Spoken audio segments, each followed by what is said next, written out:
Hello and welcome to the Gooner Talk. Back again with you guys for episode 30 of this season of the Gooner Talk podcast. It feels like episode 300 right now because the way that we're feeling after Arsenal have been defeated 2-1 by Brighton. If you tuned in yesterday for the Raw Reaction show straight after the game, you would have seen a fairly desperate man losing the will to live, it's fair to say. And then I jumped onto Terry's channel and I saw a guy from across the pond also losing his mind about the Arsenal. And so I thought he spoke so well on it, why not ask him on? So I'd like to very, very welcome to the show, Devon. How you doing, mate? Doing good, man. Thank you very much. Thanks for having me. Appreciate it. No problem at all. It's an absolute pleasure to bring on a fellow sufferer to have some nice company. We suffer together. It's like therapy, right? Of course. And also we're joined in the suffering by our good friend and regular Ola. How you doing, mate? His mic's still muted. Oh, yeah, I know. You've muted. I muted you, and you've not. Look, you came on here all professional with your new microphone, and then you get to unmute himself. Oh my days! Yeah, now, man. Thanks for.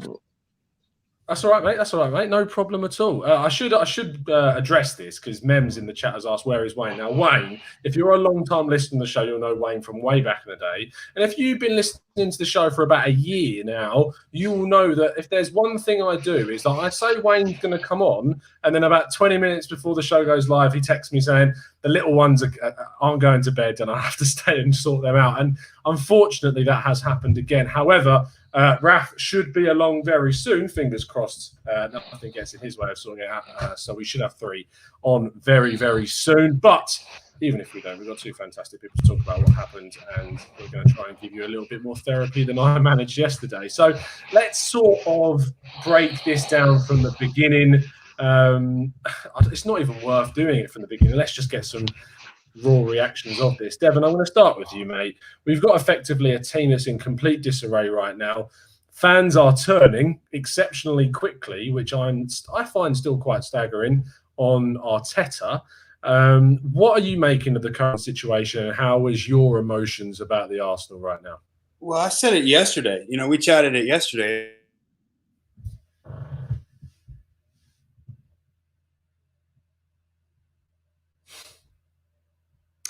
And we've lost Devon. That is a one-legged man in an ass. Do you think he's going to make your connection's a bit iffy. You Can cut you hear me out completely. Can you hear me now? We can hear you now. Okay. You can hear you now. Yeah, keep going, mate. Okay, yeah, I said he's like a one-legged man in an ass-kicking contest that's been handed a shit sandwich and been expected to make caviar. Like, it's bad. It's really bad. But it's not him, and it's not necessarily Emery. I mean, this goes back like 5 years of bad recruitment. It's spending 35 million pounds on Shkodran Mustafi when there wasn't another team bidding for him.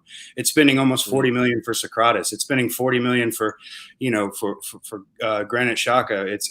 It's bad buys and let goes. I mean, we didn't even get into this yesterday. Like look at the kids that we've let go. Look at Serge Gnabry. Look at Daniel Malen.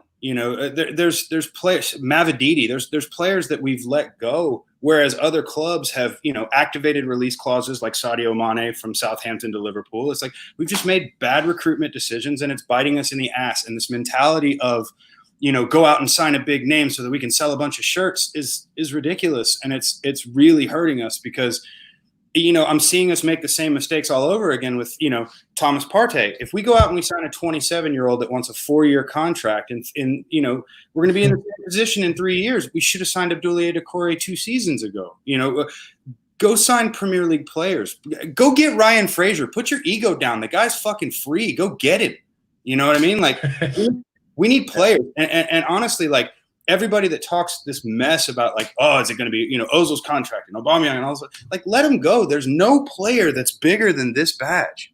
This badge is all that matters. And if you're not going to play for it, then you're not welcome here. And that's my opinion.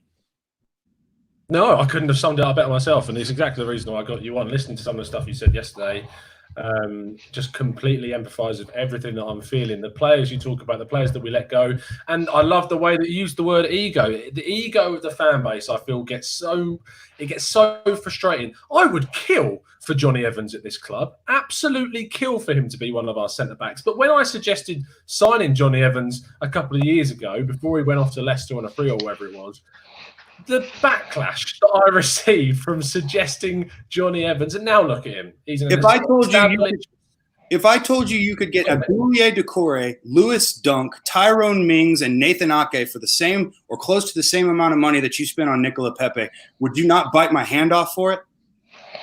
Yeah, 100%. And I can't get my head around why.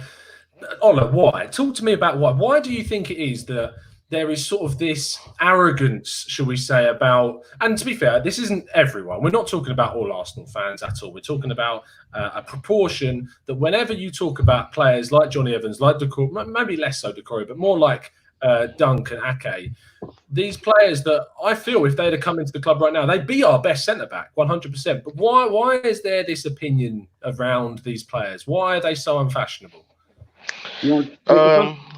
One word. A lot of this section of people that you're talking about, they still think we're the big, great Arsenal, right? And as a club with the history, yes, we are.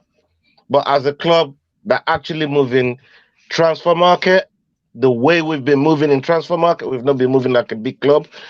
We don't have a big team anymore. And that perception of where the Arsenal, we can just waltz into a transfer market and just buy the best players on the planet. We can't do that anymore. We don't have that clout.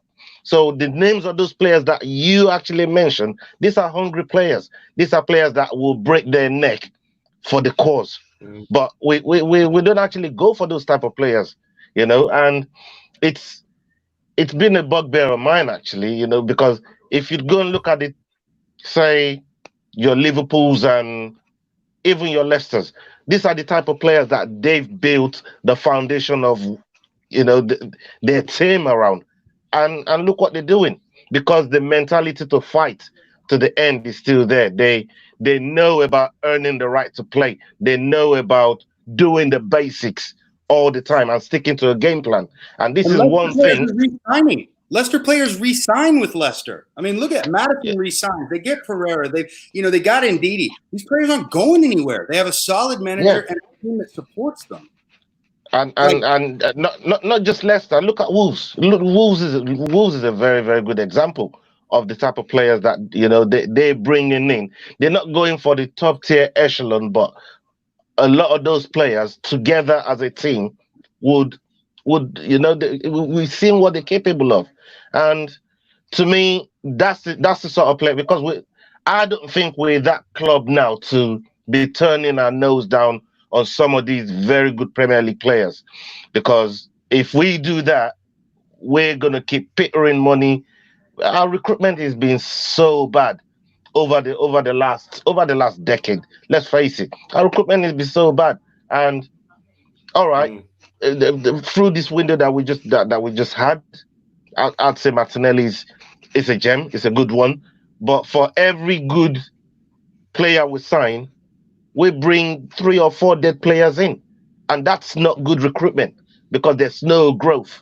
And when there's no growth, this is the type of team that we have. And that's why right now, when you're talking about teams that are facing relegation, I would go out. I'd activate Nathan Ake's release clause. I would go out. I'd get Lewis Dunk if Brighton goes down. Go after players that'll fight for the badge. Go after, Devon, Arsenal don't do that, man. They'll bring players that are already injured and be happy to stay on the injury bench and earn money. Or re-sign Mari, who's out for 5 months. Yeah. That I have more sympathy about, I think, because of the price tag, and I think that he is a quality player. We just haven't seen enough of him yet. Raf, thank you ever so much for joining us, mate. Such short notice. Actually, he's had enough. He's decided to back out. That's perfect. Real quick, before he comes back, while you're okay with the Mari deal, are you also okay with the Cedric Suarez? I've never played a minute for Arsenal, but I cost us £8 million. Deal? You think he cost us 8 million? Is that how much? Is that how much it adds up to with the wages and the stuff? Yeah. Well, if that's the case, that is, Yeah, I mean, it's this. I wouldn't re-sign him if he's not playing a single minute and he hasn't shown anything so far. I think that is going a little bit too far, 100%. Especially when you've got, say, Osei Tutu, who's I think he's at Bochum now, and I've heard some really, really good things about him. And that's the type of player that we need to push through. Raf, mate, you kind of embarrassed me. I'm not going to lie, because I was introducing you and then you backed out. Apologies. I couldn't see you at all, so I couldn't see anyone for ages. I thought, let me come out and come back in. Thankfully, it's worked. This has been arguably the worst start to one of our podcasts. You out again. Wi-Fi cut. No, you're fine. You're fine. I can hear you absolutely fine. We've had people cutting out left, right, and centre. We've had my microphone's not working. I don't think Raf can hear me now. I can hear you now. I can hear you. You can hear me. Awesome. Okay. Talk to me about, because we're kind of in a situation where we've in this podcast where the conversation we're having is kind of where I wanted it to be about 30 minutes down the line, but it's just there's so much raw emotion right now. It's not your fault, Devo. We've got so much raw emotion at the moment, and I'm completely on board with it. So I kind of want to talk about a few things, because yesterday on the Raw Reaction Show I was able to sort of break down the game, but there's some elements that I want to bring up in particular. The Guendouzi thing has really bothered me, and I kind of want to have a bit of a discussion and a debate about the Guendouzi thing, because there's two sides of it. There's one side where people are saying, we need that fight. We need that grit, that determination, someone that's going to grab the opposition by the scruff of the neck, quite literally, as in what he did. But I'm assuming Raf can't hear me because his Wi-Fi's gone. Devo, I can hear you now. Guendouzi, scruff of the neck. Okay, brilliant. Yeah, Guendouzi, scruff of the neck. There's that side of it where you've got people saying that's great and that's the type that we should be going for. But then I'm looking at that saying that's petulant. That to do that at the end of the game, the fight should be elsewhere. Why isn't there that fight from the team during the game? Why is it at the end after it's way too late? Where do you stand, Raf, on this situation? I'm similar to you in that it's I get the whole, because on one hand at least he's showing passion, and it shouldn't take a 22-year-old to be the only one, in a sense, that's angry that we lost or is angry at Mopé, or I feel like that aspect of it I understand and I can sympathize with, because I think one thing you can say about Guendouzi is he does seem like he wants to win. He does seem like he's passionate about whether it's winning, whether it's just, he has midfield battles that he picks battles with people on the pitch and just wants to be the winner of that battle. But I think what he has to be careful of, and it may be age, and I think the problem is that we don't have a lot of people that can actually take him aside and just say, calm down. Because I think what he does is a lot of the time he boils over the edge. And I think there's a thin line between being passionate and putting ourselves in positions that you're going to cost the team. Because now there's a good chance that he's going to get suspended now. Jacques has just been injured. And we don't know how long that's going to be. It looks like a couple of weeks, but it could be and even in this period where there's so many games, a couple of weeks that could easily be 4 or 5 games. Yep. So to me, you've put us in a position where potentially we only have Willock and Maitland-Niles and Ceballos as our centre midfield anchors, because Torreira's I'm not sure whether he's fit or not. He seems like he's a week or 2 away. So fair enough, you're angry, and fair enough, you're passionate, but you've potentially put us in a position where we're under strength because of your petulance. So I think he's just, it may come with age, and it may be something that he has to harness, because I don't think you completely remove it from his game, because I think it's one of the reasons why that's one of his strengths, to be honest, that he is passionate, and he'll always look for the ball. He will never go missing in a game. He'll always try.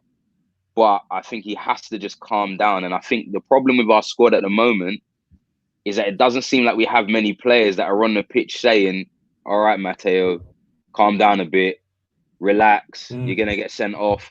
Like, everyone just seems to, it's like it's your responsibility or it's your responsibility. And I think that's the main problem. He tried to pull a Joel Campbell and ended up looking like Joel Campbell. Let's be honest. Come on, man. That was the end of the match. You know, if he would have done it at 43 minutes, okay, but he did it at the final whistle after the guy had scored the game winner, after he let him run past. Like, that was a bitch move, in my opinion. I'm sorry. You throttle a guy by the throat after he scores the game winner on you because you didn't like the way he was talking to you. Grow the fuck up and get in the under 23s, because you're not good enough right now. You don't understand position. You don't understand positional discipline. You're not a CDM. You leave us gapped because you're literally a headless chicken that goes squirrel and runs after the ball every time. Like, he has no idea how to defend. It is frustrating beyond all get out. But the fact of the matter is he's a kid that shouldn't be playing as many matches as he is.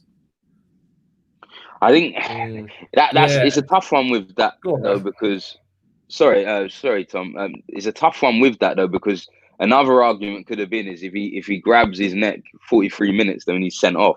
I think he just shouldn't do it, and I think that's the main issue. I think there needs to be someone, regardless of what time it is just to say calm down, because I think the issue is, and I think a wider issue with Guendouzi is anyway, and it might again be age, is that I don't know exactly what his position is yet, and I don't think they know. I think everyone knows he's got ability, but is he a DM? Is he a centre midfielder? He's not really an attacking midfielder. Is he a deep line playmaker?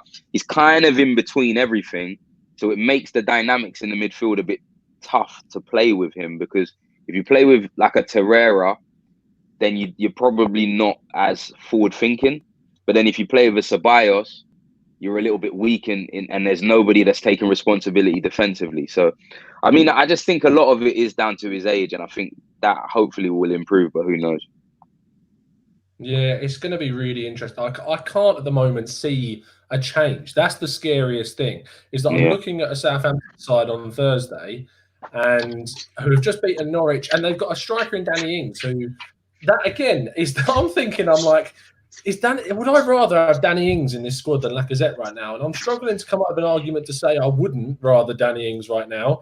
And the thing is that and it comes back to the conversation that we were having a second ago, is that there's so much naivety, I feel, around some Premier League talent that Arsenal just don't seem to look at. And actually, it's something that we're going to address tomorrow, because on tomorrow's Tactical Breakdown podcast with Drew, where we've got Giant Gooner coming on, who's big on his finances and financial side of things. So that's going to be a really interesting chat. But sort of bringing it back to now, I don't want to heavily focus on the Brighton game, because I feel like it's just something we need to look past and look at the things that need to change.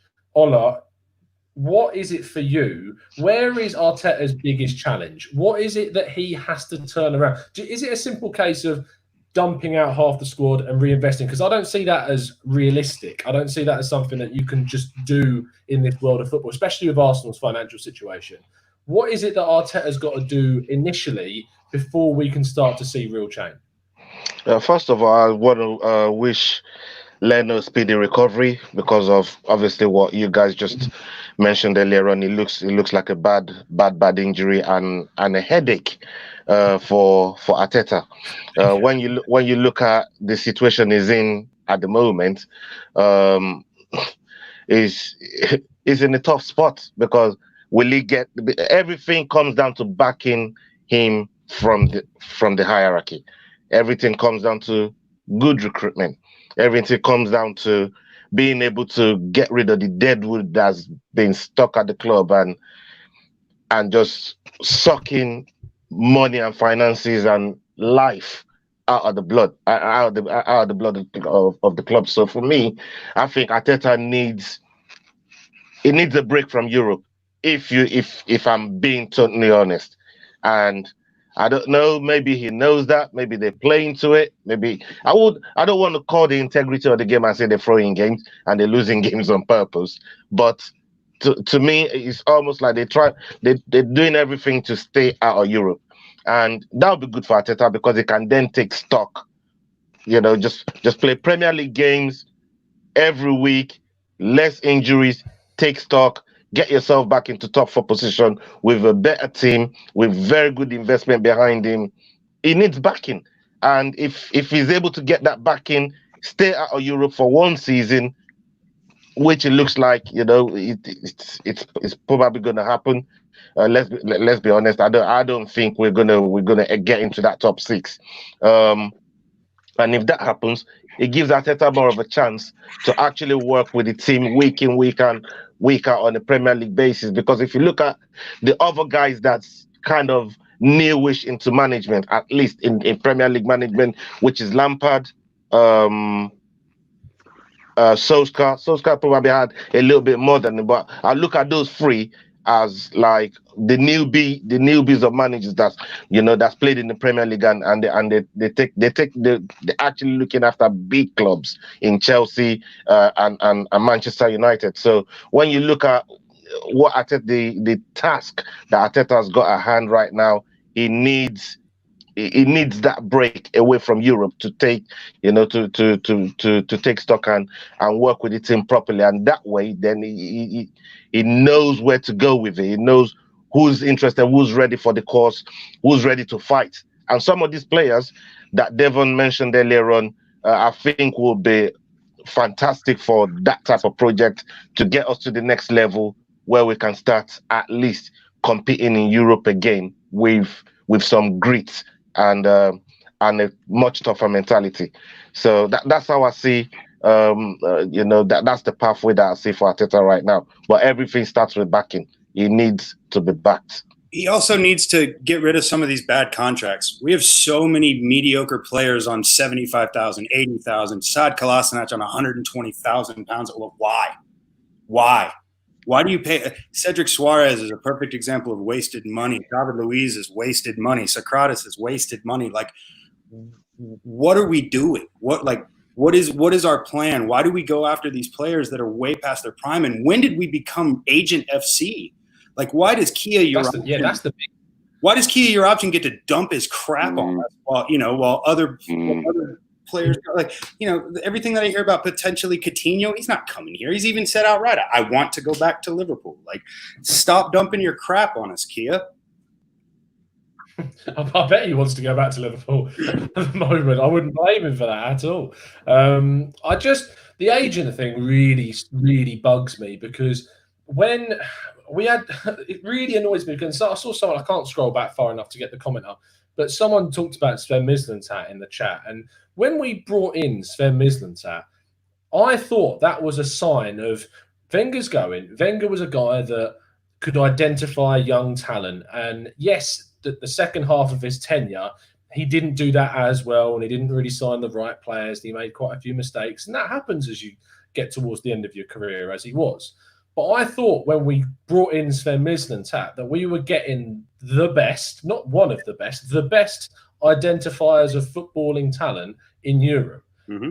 And what happened is that a political battle began in the board where Raul Sanllehi comes in, wants to be top dog, wants to be the guy with all the power, and he knows that to do that, he needs to stamp his authority in terms of his connections, in terms of the agents that he knows, and to be the one that brings in the players that ultimately are the most successful. Because if you're head of football and the guy that's next to you and wants to be higher up on the board, because that's one of the big reasons why Sven left. He wanted to be higher up. He wanted power.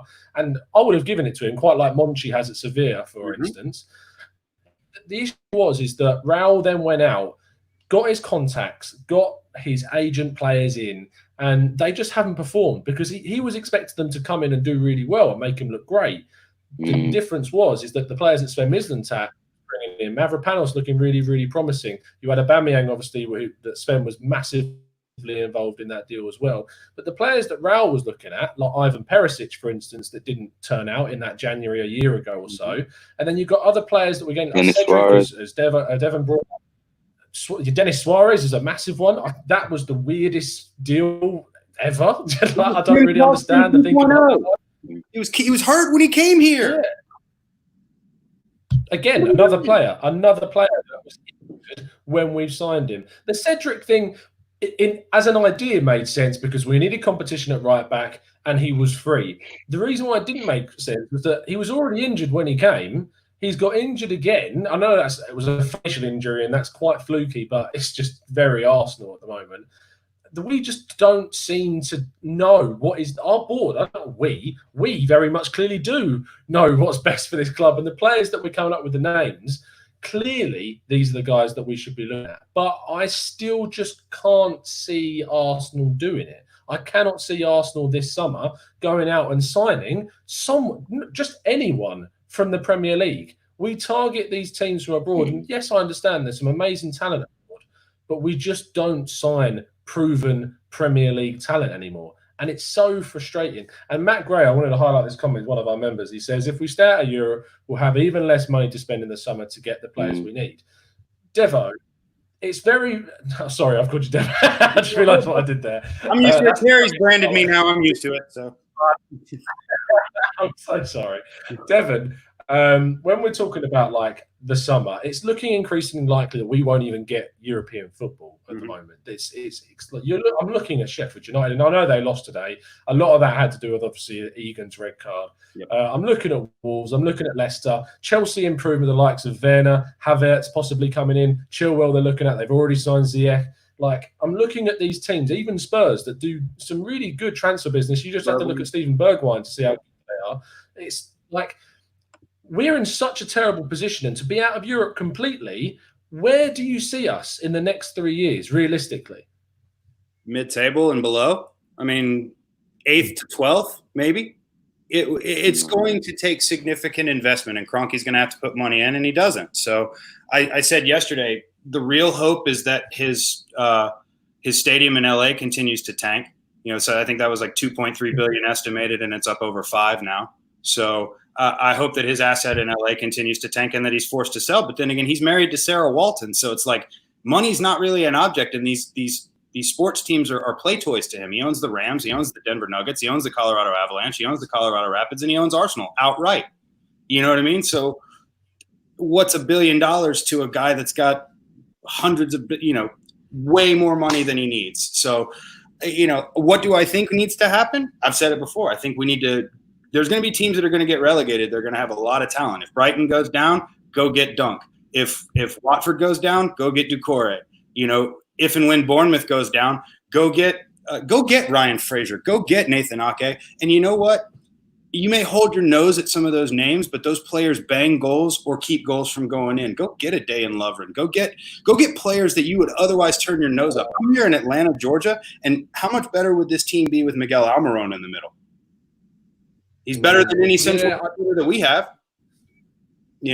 Whereas I get guilty of it as well. Like, you say Dejan Lovren, and then my head goes, "Oh God, Dejan Lovren." But the thing is, he might actually do a better job than some of our centre backs doing right now, even though I'm scoffing at it. Almiron's a really funny one, because I followed him a lot when he was at Atlanta with Josef Martinez, because that's the team I looked at in MLS, and I spoke to some of the boys who were doing the Totally American Football show, the James Richardson spin-off show that they were doing whilst the end of the MLS last season was going on.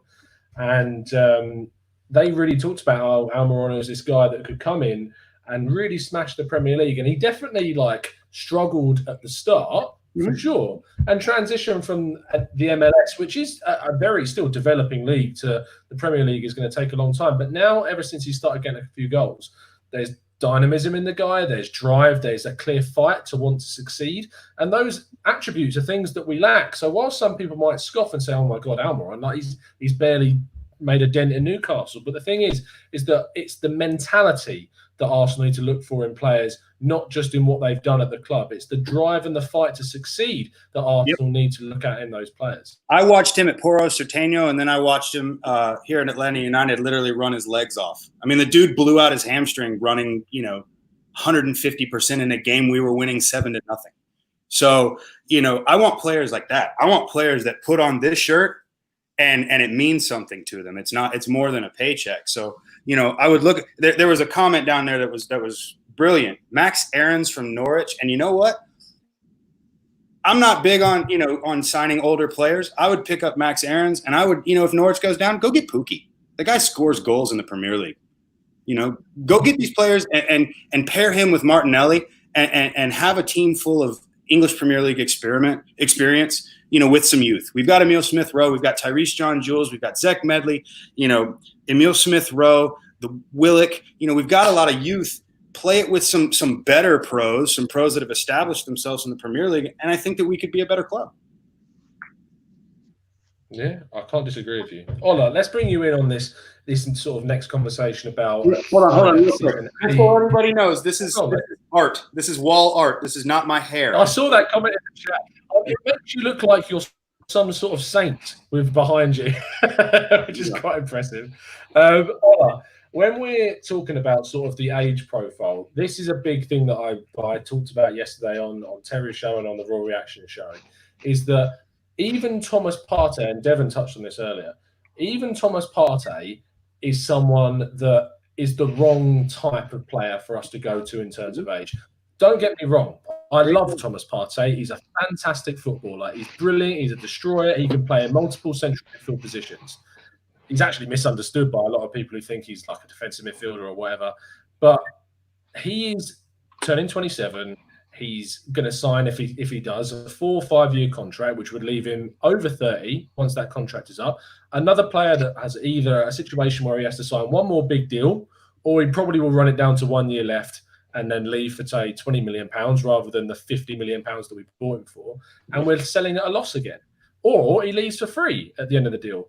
Arsenal need to sign these players that are in their early 20s. They need to adopt what I said on Twitter yesterday, an RB Leipzig-style transfer policy where they only sign players that are under 23 years old and have sell-on value. Because you look at the players that not just RB Leipzig, but Red Bull Salzburg as well. These guys sell the likes of Haaland. They use the likes of Sabitzer and then sell them on. They sell on the likes of Naby Keita and make so much money because they bought them at the right age and they took a risk on them. They weren't worried about stature and shirt sales and stuff like that. They were worried about the development of a proper player with loads of potential.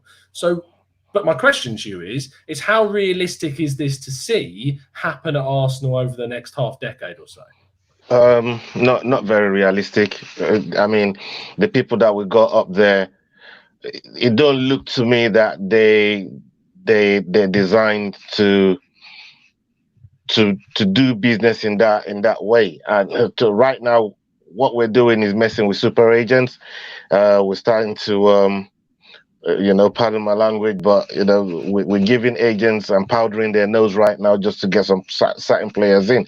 And this is the problem we have, because if you look at the age profile of what Mislintat was, what he was going to deal with, and the types of players he was going to bring in, because he spotted players early, and that was his main sort of strength. Diamond Eye, and that was his strength, and that's what he did. Obviously, he brought in Mkhitaryan and Aubameyang as part of that move, but Guendouzi came in under him as well. So for me, we need to be looking at players the age of Guendouzi, maybe a little bit lower. Edu's coming with Martinelli, which is good, but we got Saliba as well. So I think that we're stuck between a rock and a hard place at the moment with the recruitment. I'm not sure where, because the thing that keeps getting to me is they saying if a player has 18 months to 2 years left on their contract, they're either going to sell or renew. If the player's refusing to renew, they will sell. We've not seen any evidence of that. We've still got all these aging guys in on the books, still taking the club's money, not really putting in the work or what the performances that you need for them to justify the money that they're taking out of the club. They're even asking them to take 12.5% pay cut, and some of these guys are refusing. Some of them agree, some of them didn't. But when you look at the type of players that we need, all right, look at the age bracket that you're talking about, Tom. Saka is right in that age bracket. Why aren't we moving heaven and earth to keep Saka on the books? Why aren't we doing everything we can to sign Saka? He may not want to stay. That's the thing that we need to understand is then we're in way more trouble than we think we are. If someone like Saka is refusing to sign because he doesn't want to be at the Arsenal no more. That shows what I was saying earlier on, that we don't have the clout that we think we have. And a lot of fans are clouded with this. They think with this big mighty Arsenal, like I said, with history and the size of the club, yes. But internally and what we actually do and what we're showing ourselves to be, we're a big club, free falling, like sleeping giant right now. We're free falling and we're in a bad way. I don't know how we get out of it. I don't know how we wake up. Only maybe stand selling or stand investing could give the injection and the boost that we need to wake back up and the jump start. But because I think that's what we need that jump start. But with the age of the time, the age that you're talking about, I don't know how we do it, because if you can't even get Saka to sign on the books, I don't know where we go from here. It's a tough job, tough job. It's going to be tough because the fact of the matter is, there's rumors we've offered him 6 figures a week. And at 18 years old, 6 figures. 6 figures a week. Wow. That's the rumor. Is that, you're talking about an 18-year-old kid that is turning down money. It's the Robin Van Persie situation all over again. People want to win. I want to win. You know what I mean? I would take less money to go play for a better club right now. That's the professional mentality. Now, if you're a player that's more concerned with how many Ferraris you can stack in your Instagram profile and things like that, come to Arsenal. We'll pay that. We'll pay you. We'll give you all the money that you could possibly desire. I don't want those players. I don't want them anymore. Go on, Raf.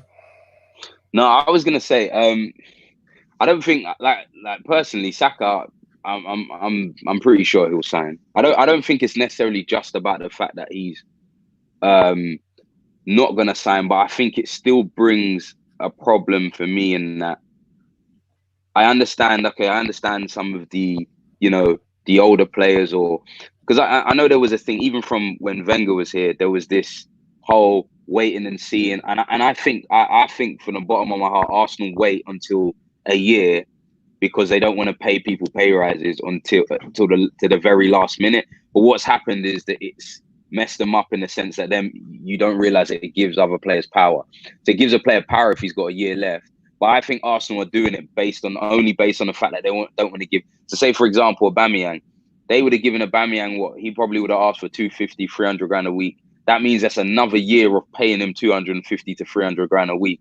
Where if you leave it, I think that's what the issue is with Arsenal, and I think it's a cheap way to kind of look at things and it's backfiring. But you're also having players like Alba come in and say at 31 years old, from Arsenal, I want a 5-year deal, and from other players, I'll take a 3-year. I'll take a 3-year. But again, that's based on the fact that I think for one, we're doing stuff either in desperation or they have the power. Even when we signed Aubameyang, is a great signing, but we were desperate at the time. And I think when you do things from a position of weakness or a position of desperation, you make mistakes. I think the issue with Arsenal's, we've got to start to understand how we want to kind of move in the transfer market. When you spoke about Leipzig, it's a good point. And it's ironic because that's probably what we used to do, to be honest. And it was something that people wanted to change, to start actually trying to buy players that are in the kind of 28, 29 bracket. I think where Arsenal's gone wrong is that we've started to buy players without resale value. You look at the issue with Arsenal now, it's not even the fact that much that we're not investing. If you look at our net spend, I think it's 3rd in the Premier League. Yeah, we're not Man City and United. I'm not going to say that we are, and we don't spend that way. But the issue is we're not selling well. And what we used to do well is sell well. Now we're not selling well.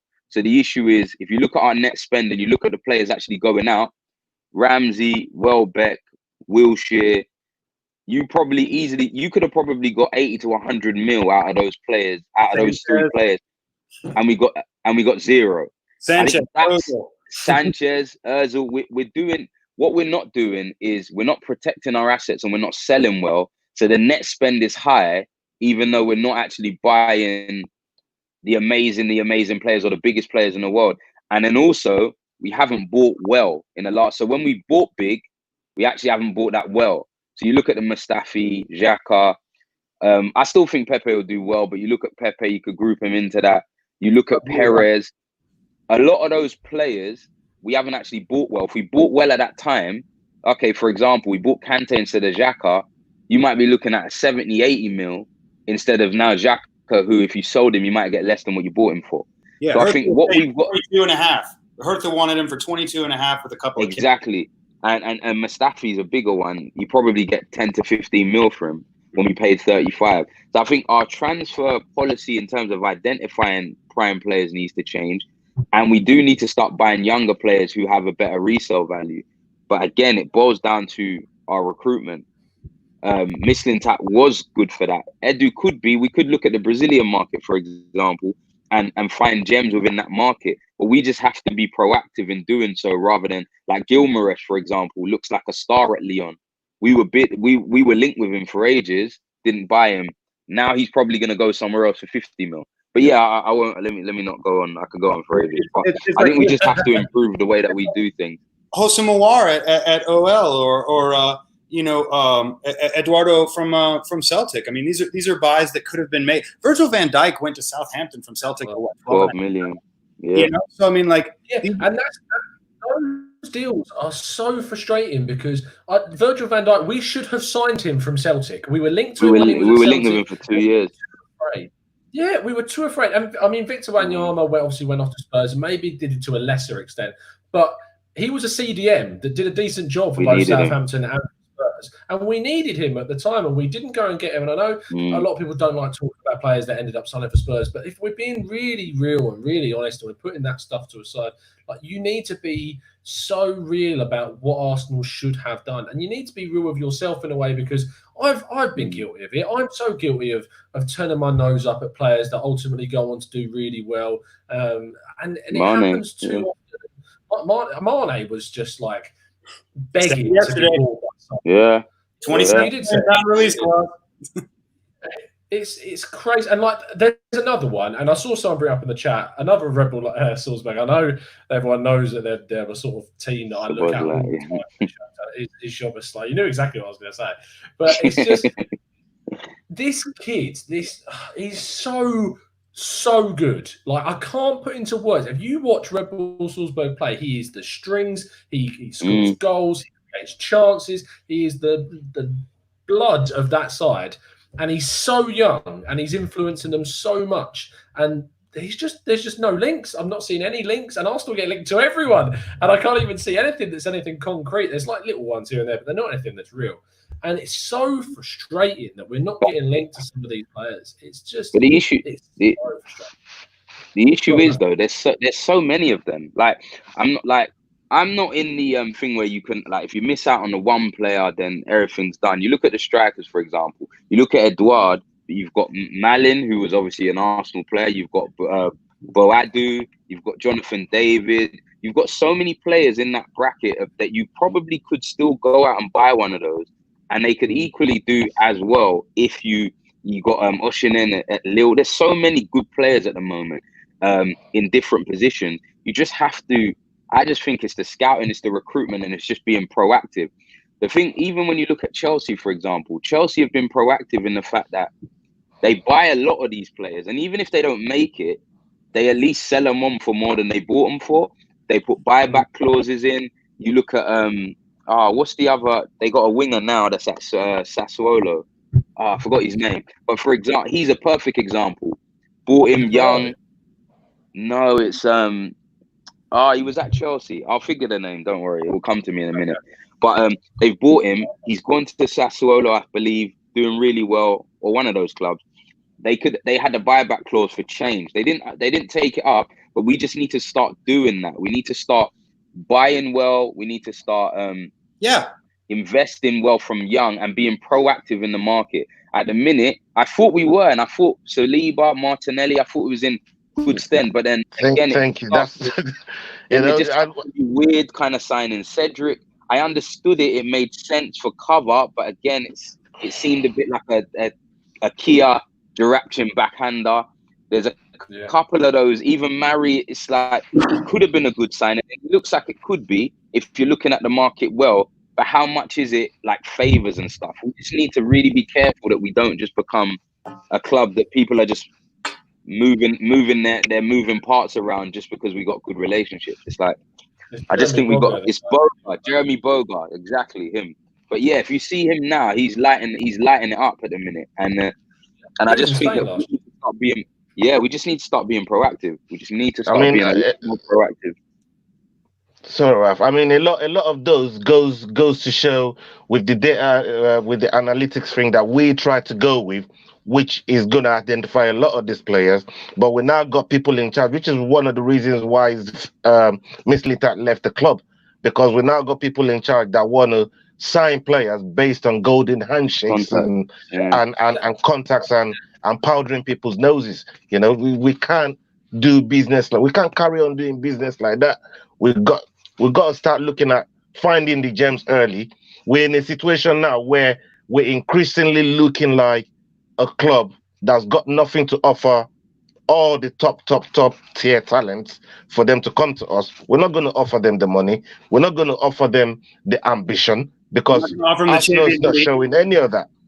You know, so we got to start working from the ground up again. And the earlier we start doing it, the better for the club. Otherwise, I mean, we're going to be down there so fast. And our fan base, we'll be 18th, and we'll still be saying with the Arsenal, we should go and beat Leicester tomorrow. We should go and beat Tottenham tomorrow. We should go, because these teams right now, they're doing way better business than us. The people that are in charge of the recruitment, they're smarter, they're doing better business, they're doing astute business, bringing in better players, and they're bringing them in early for good money. I mean, Chelsea's just signed Ziyech and Timo Werner for 80 mil. We paid 75 mil for Pepe. You know, this is the type of things that we're talking about. And look, they've got Pulisic. They signed Pulisic a year before he came to the club. They signed Ziyech. The season isn't even done yet, and they've got him wrapped up. And they've got people like Mason Mount coming from, and that's just an example of what they're doing on the other side that we need to be emulating and start, like you said, being proactive and seeing these things early and nailing them, you know, right on point. And the earlier we start doing that, we need people in charge though that can do this job properly. So maybe we need to start looking at Stan Kroenke and the people that he's putting in charge to do this type of work. I think the irony is, go on. Sorry, Raf. The Steven Bergwijn one is really annoying, because Bergwijn is like every bit of a player, possibly more than what we're seeing from Pepe this season, and he cost like a third of what Pepe cost. And what annoys me about the Pepe deal is that we were so desperate, or Unai Emery, as a correction, was so desperate to get Zaha. And it's one of the things that I actually look at Emery, and whilst I know he made a lot of mistakes, targeting Zaha was one of the biggest things that we did in the summer that we could have done right. Signing someone that knows the Premier League, someone who's succeeding in a lesser Premier League club and doing well in that side. Yes, he went to Manchester United. I feel that he wasn't really given the opportunity there that maybe he should have done. That's why he went back to Palace and since been doing really well. I know that he would have cost more. Sim, I see what you're saying in the chat. The issue is that I mean, their stats are similar. If you look at I mean, it's more for me that we panicked. We panicked after we didn't get Zaha, and we just spent all that money on Pepe. And Pepe's I think he's going to be a great player. I just think that we should have been more clever with the money and thought, right, we're not going to get him, but hey, we've got this young kid Saka coming through. We've got Martinelli at the club now, who's showing really good things in training at this point in time. He's showing really good things in the friendlies, and maybe he's someone that can actually be a lot bigger than we thought he could have done. We didn't at that point. We hadn't have sold Iwobi. At that point, we hadn't sold him. We sold Iwobi right at the end of the transfer window, and we didn't have to let him go. We could have kept Iwobi for another year, saved that money, sold Iwobi again the January after or the summer after or whatever, and then made a load of money and then invested that in a better and more sensible way. But we didn't. We panicked and we bought Pepe. Go on. The only thing I would say with the Pepe one is, and especially when you compare him to Zaha, I like Zaha, wonderful player, lives down the road from me. Love Zaha. I think that he would have. I do think he would have done well for Arsenal. He's an Arsenal boy, all of that stuff. But when you look at what we're talking about, I think Pepe was probably the right call. When you actually look at it, you look at the age, you look at the output of the seasons before when they were coming, you look at everything. The only thing I would say that Zaha has in terms of benefit was that he's an Arsenal fan and he knows the Premier League. But statistically, Pepe was better. He's younger. He has a lot more resale value. So then it's like, I think Pepe, and he was probably one of the hottest prospects. He was one of the hottest properties in world football at that time in terms of a young and up and coming player who has the potential to move to the next level. So while I understand what you're saying from that perspective, I think that's the only issue that you could potentially say is, all right, cool. The outlay was a lot, but I think the signing, the type of signing it wasn't the wrong one. I just think it hasn't worked out as yet. And I think that was the type of signing that we were wanting them to make. I just think it hasn't panned out well. But I think we were in the middle of the "We Care, Do You" campaign when we signed him, because Josh had just come out with the "Be Excited" statement, and they were doing the American tour. I had just seen them play Fiorentina and Charlotte. I had just interviewed the guys. Like, everybody was trying to pump this positivity, and then they come out with this huge signing, and the guy doesn't play the first 4 matches. Like, it didn't make sense. And we talked about this. Would you have rather had Pepe for $72 million or Lewis Dunk, Abdoulaye Doucouré, and Nathan Ake? Yeah. And that's but that wouldn't have been 70 million. Though. Dunk is 25, Doucouré is 30, and Ake has a 25 million. It would have been 80. No way. That at that time, Ake would have cost at least 40 million. Doucouré would have cost at least 40 million, and I think Dunk. Those are probably starting prices as well, because when other clubs come in, just because we're going in, the price is going to go up. I think Dunk even had a 40 million bid rejected from Leicester. I think they rejected about 40 million for Dunk. So I just think then Soyuncu, who ended up getting signed anyways. Oh, 100%. Yeah, and we were linked with him before Leicester, which was the crazy thing. We were at Freiburg, and like that's the style. Is that, Raf? I completely get what you're saying about Pepe. Is that he was one of the hottest prospects in Europe. He is the age profile. He's got that. That's spot on. That is the right type of age profile player that we need to go for. The issue is that Lille absolutely leached us of every penny they could possibly get, and I get that it's done in a certain way, and I get that it's probably 25 this season, but it's still going to be 72 million pounds overall. It's still going to cost that much. Whilst you can chop it up into as many segments as you like, but in the end, you're still going to have to pay that amount of money. You're contracted to pay it. It's going to happen, and the issue is that we panic so much, and we should have waited. We should have possibly looked at other players. Now, what I don't want to get across is this is not a criticism of Pepe. That is not what. Yeah, I get what you mean. And I 100%, and he has all of our backing, and I really, really hope he comes good. And I was gassed when we signed him. I want to see him do well. Yeah, exactly. And I was so happy that we got him. In the same sense, and this is the final point that I want to come on to, because it's something that I'm going to talk about on Tuesday in the Big Question Show. So I want to get all your comments before we wrap up.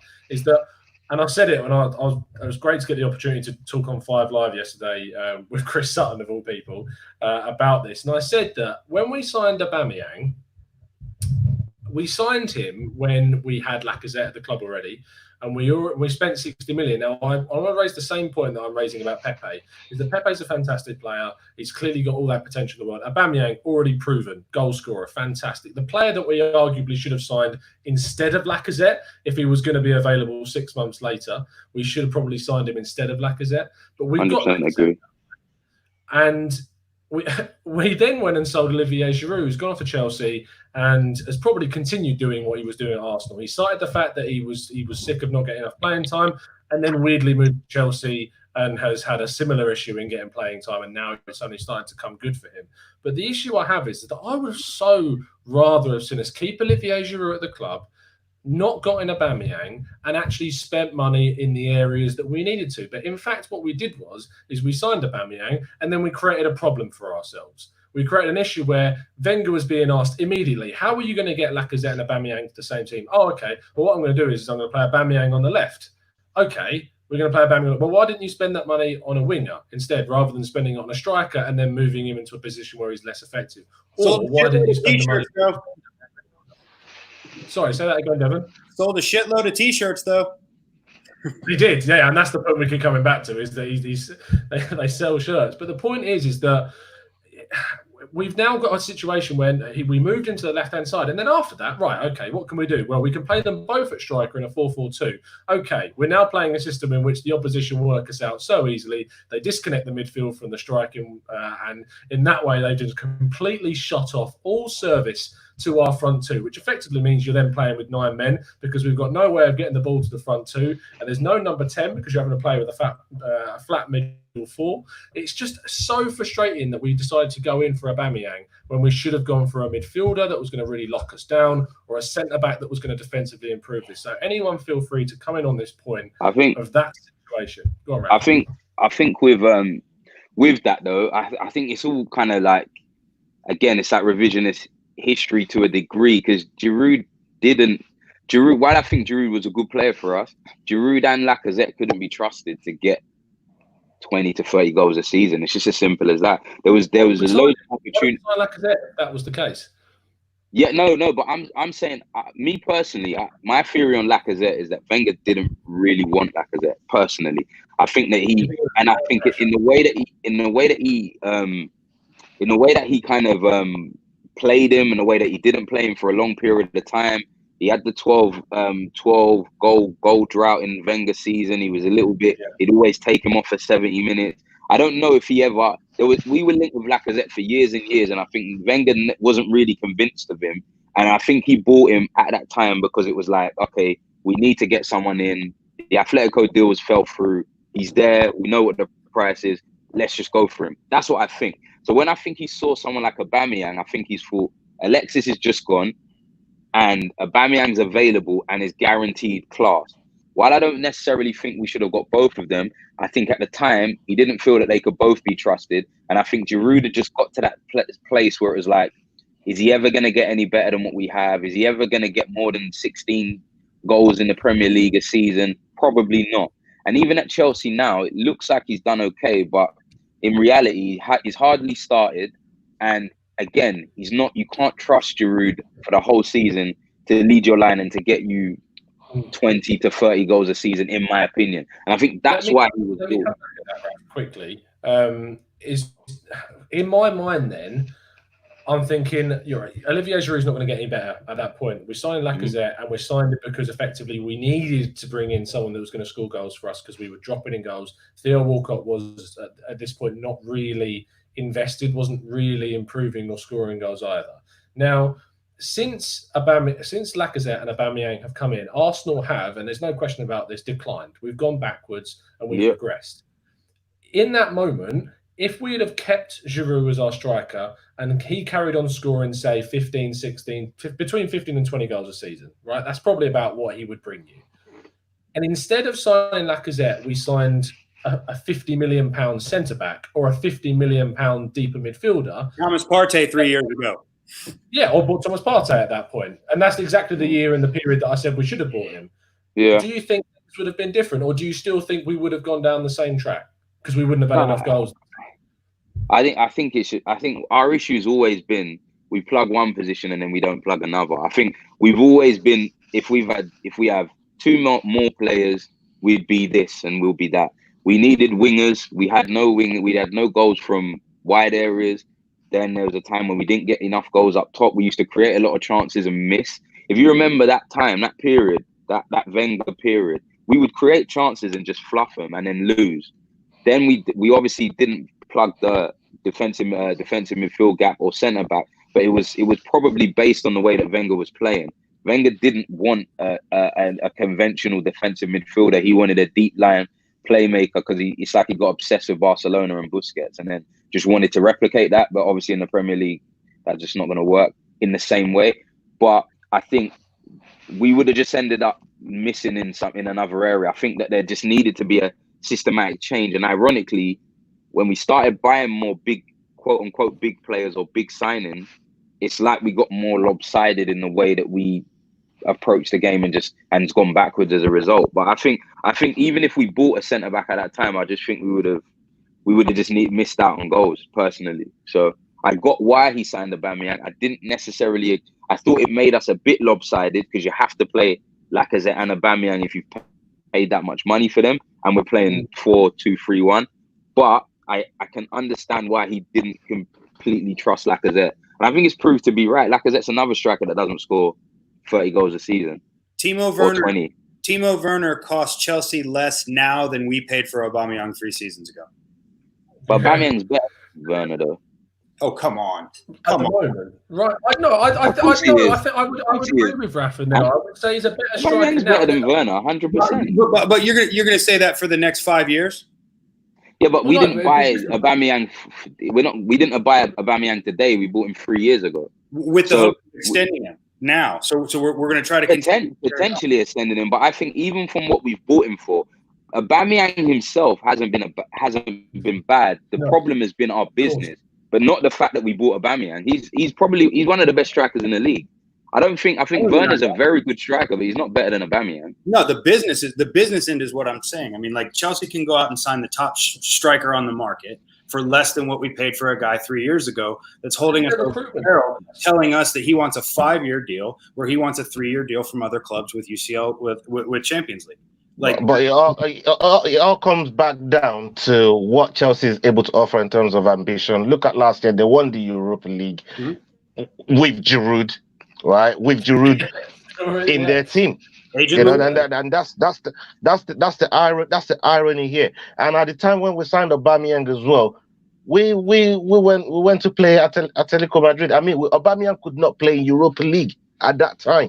When Giroud that we actually let go could play for Chelsea, and could help them do what they needed to do in Europe. And we'd sign a player, and this is the part of the business that, to me, makes no sense, because it's almost like we're signing players to the detriment of the club. And I love Aubameyang. Aubameyang has been fantastic for us. He's one of the only players that I've seen in recent times that we've signed that's actually hit the ground running when he came to the club. Like, the way he's acclimated himself to the Premier League is phenomenal. A lot of players come to the Premier League and they struggle. They can't look at Lacazette. So the players come here, they struggle. We don't know what Timo Werner is going to be like. So to say he's better than Aubameyang or for the price is yet to be seen. Aubameyang now has Premier League experience, and that's gold. That in itself is gold. So for me, I still think the way that we do business has to be looked at, and it all comes down to the guy that's okaying the people that does the business. Because for me, they need more looking at. Maybe it's Josh now. I think Josh is, from what I could gather from what the way the business was happening at the start of the season with the whole "we care, do you?" I think Josh is probably the guy that's hands-on with a lot of this stuff now, and we just need to see much better results. They made a lot of promises and they ain't lived up to it. We're back at square one again, where we started, and I don't know how long it's gonna go on for. We're past square one. We're like we're in jail at the minute. Did not collect the $200. We are in jail. Right then, let's wrap things up with our predictions. I know it's been a pretty heavy show talking about transfers and finances, which is great because I think it's been a fantastic discussion. Make sure that you drop a like on the video, people listening, to show your appreciation now. I'm going to keep this pretty sweet. All I want is a scoreline and a very brief word on the Southampton game. Devon, I'm going to start with you, mate. I don't feel good about it. Danny Ings, Brayson, Cumming, 2-1, Southampton. Hola. I think we'll take something out of the game. 2-2. Mess. 2-2. Personally, I'm not confident at all. I'm not confident either. I'm going to go 2-1 Saints, to be honest. That is where my head's at. And people know I'm the most optimistic man on the planet on this show. Yeah, I literally nearly fell over just then. And I hope I'm wrong. I really hope we're all wrong. I pray to the gods I'm wrong. I just can't see us winning at the moment. We're just so disjointed. Look, we can't get relegated neither. So that's the plus. That's the upside right here, man. We did it. Yeah, Ozil masterclass. Don't worry. And don't worry, not alone. In the chat, Zeph has said 3-0 to Saints. Archie says 1-1. Adam Cooper says 2-0 Saints. Colin says 3-0. Jungberg says 2-1 lost. Avon says, I predict Tom's hair 1, Saints 2. This whole thing about my hair has been going on way too long in the chat box. Unbelievable. It's got its own account now. Tom's hair has actually gone for 3-1. But yeah, that is where we're going to wrap things up. Thank you ever so much for tuning in, everyone. Thank you to Devon. Fantastic debut, mate. Thank you, brother. Thanks for having me, man. No problem at all. Ola, always a pleasure. Thank you. Thanks for bringing me back. Hopefully, we get results this week, man. We need it, man. I need something to wake me the hell up. And I'm loving the new professional setup. It's brilliant. I really Thank you very much, my brother. Thank you very much. Yeah, don't look at mine today. And Raf, thank you for stepping in, mate. No worries, appreciate man. it, mate. Also, I mean, plug, fella, you got a song out, haven't you? Oh yeah, it's Change the World freestyle. It's on YouTube now, or Messy Music. Just look it up. But yeah, man. I can't even hear you anyway. It's at Messy Music. Go on YouTube, go on my Twitter, and you can see it. Link in the description. You're gonna put it in there, yeah? Link in the description. I'll do that as well. Yeah, man, check it out. We'll have to talk afterwards. I do music as well. I checked it out, Ralph, man. That message was solid. The bars were on point. The beat was solid. Yeah, man, it was fire, but I checked it out. Thank you, man. I appreciate it. If you're watching on playback, you'll be able to get that with the link in the description. It's going to go in there in about 2 minutes' time if you're watching live. So make sure that you check that out. We'll see you again very, very soon. Tomorrow I'll be here with Drew for the Tactical Breakdown podcast with Giant Gooner, talking a lot more about finances and the financial situation at Arsenal. And then on Tuesday, there's going to be a big question show, which is going to be, again, around transfers and situations, which is going to be a good discussion with you guys leading up to Wednesday with the preview show for Southampton, and after the Southampton game, the obvious reaction show where we hope to be a little bit more positive. But until then, this has been the Gooner Talk. I've been Tom. This is at the Gooner Talk TV. You can find us on Twitter. Please drop a like and subscribe to the channel and turn notifications on so you never miss a show. And as always, somehow, some way, up the Arsenal.